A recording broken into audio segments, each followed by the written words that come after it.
उसने सोचा कि यहाँ एक रात विश्राम करके वह आगे उड़ जाएगी, लेकिन रात को उसे राजकुमार के आंसू महसूस हुए।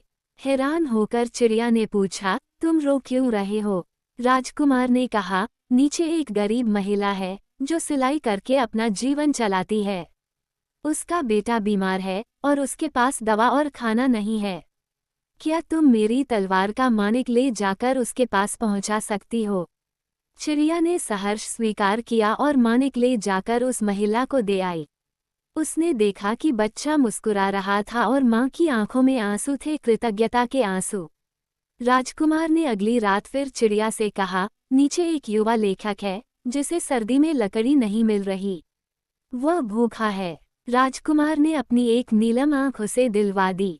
फिर एक और दिन उसने दूसरी आंख भी दान कर दी, एक गरीब लड़की को जिसने माचिसें गिरा दी थी और घर जाने पर पिटी जाती।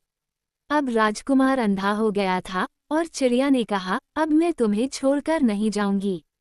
और वह उसके कंधे पर ही रहने लगी। उसने नगर भर में उड़कर भूखों को राजकुमार के शरीर से सोना तोड़कर बांटना शुरू किया। धीरे धीरे राजकुमार की सारी बाहरी सुंदरता समाप्त हो गई। फिर एक दिन चिड़िया ठंड और थकावट से मर गई। राजकुमार का दिल ये देखकर टूट गया।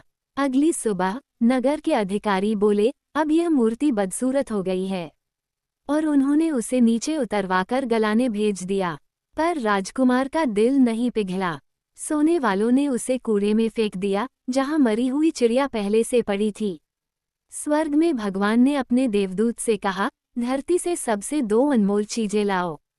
देवदूत लाया वह टूटा हुआ दिल और मरी हुई चिड़िया। भगवान मुस्कुराए और बोले, तुमने सही चुना। ये दोनों मेरे स्वर्ग में सदा साथ रहेंगे क्योंकि इनमें सच्चा प्रेम और त्याग है। शिक्षा। सच्ची सुंदरता आत्मा की करुणा, त्याग और प्रेम में होती है, न कि बाहरी रूप में। जो दूसरों के लिए जीता है वही अमर हो जाता है।